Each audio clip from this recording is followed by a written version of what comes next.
Today also marks 2 decades since Hurricane Katrina hit New Orleans, leaving a trail of destruction in its wake. On August 29th of 2005, it made landfall as a Category 3 storm. Heavy downpours brought catastrophic flooding, leaving families stranded after the city's levees failed.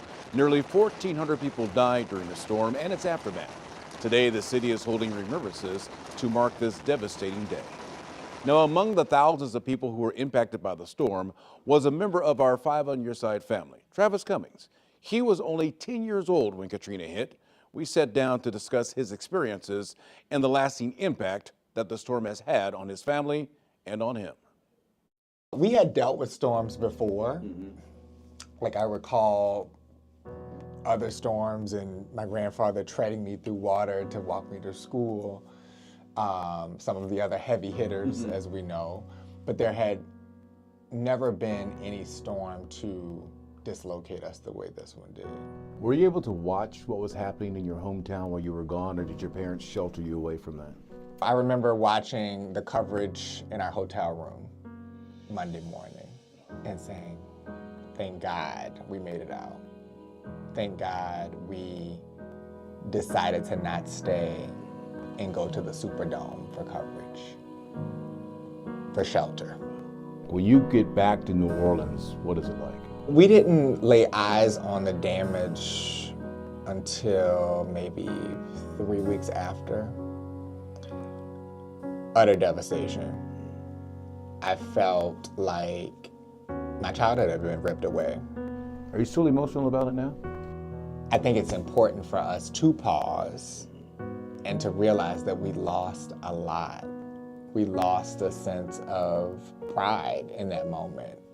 And if you know the depths of why we lost what we lost, it wasn't all cookie cutter, you know, and so there are people still struggling, you know, to this day with losing family members. I was fortunate enough to not lose any direct family members, but we did lose friends.